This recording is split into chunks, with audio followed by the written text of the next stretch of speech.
Good morning everyone. आज के सकालटा शुरू करलाम देखो एकटू अन्यभावे, एकटू ना अनेकटाई। गुड मर्निंग বলাটাও ভুল, বলো মধ্যরাত বা ভোর সকাল। তো যাই হোক, আজকে উঠে পড়েছিলাম 3:30 পৌনে 4টে নাগাদ, কারণ মামার বাড়ির উদ্দেশ্যে মামার বাড়ি যাব। তো মামার বাড়িতে যাওয়ার কারণ হলো এই যে আমার মায়ের কাকিমা মারা গেছে, ওনার কাজে যাচ্ছি। মোটামুটি 2-3 বছর পরে মামার বাড়িতে যাচ্ছি। প্রচণ্ড মজা হচ্ছে। এর আগের বারে যখন গেছি আর চলে এসেছি, এরকম একটা ব্যাপার। তো শিয়ালদায় চলে এলাম, শিয়ালদায় এসে উঠে পড়লাম ট্রেনে। সকালবেলার ট্রেনগুলো না মোটামুটিভাবে ফাঁকা থাকে, আর যাহারে গরম পড়ছে ধারণার বাইরে, এক কথায় ধারণার বাইরে। মোটামুটি ট্রেনটা ফাঁকাই ছিল, সিট পেয়েছিলাম, সিটে বসে বসে এসে দেন উঠলাম বাসে এতটাই ভিড় ছিল একটুকুও ভিডিওই করতে পারিনি। বাস থেকে নেমে উঠে পড়লাম নৌকাতে।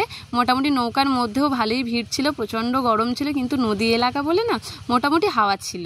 আর আমার না নৌকা চড়তে প্রচণ্ড ভালো লাগে। নৌকাতে যা ভিড় ছিল, সাইডে তো জায়গায় পাইনি, ওই একটু নামার সময় একটু ভিডিও ক্লিপ নিয়ে রেখেছিলাম। তারপর নৌকা থেকে নেমে উঠে পড়লাম টোটোতে যেতে তো আমার ভারী মজা লাগে। বাসে যেরকম বমি হবে বলে আমি ঘুমিয়ে পড়েছিলাম, এইটাতে তো আমার ভারী মজা। কি সুন্দর হাওয়া খেতে খেতে আর গ্রাম্য প্রকৃতির দৃশ্য দেখতে দেখতে পৌঁছে গেলাম অ্যাট লাস্ট মামার বাড়িতে গিয়ে কোনো ভিডিও করা হয়নি, কারণ কি বলবো, একটা কাজ ঘরে এসেছি, সবার সামনে তো এরকম ভিডিও করা যায় না। প্রচণ্ড কীরকম একটা লাগছিলো, তাই জন্য মামার বাড়ির এই সাইডে বসে একটু অল্প অল্প ভিডিও ক্লিপ নিয়েছি। এটা কিন্তু মামাদের পুকুর, আর ওই হাঁসটা যে দেখতে পেলে শুধু কামড়াতে ছুটে আসছিল।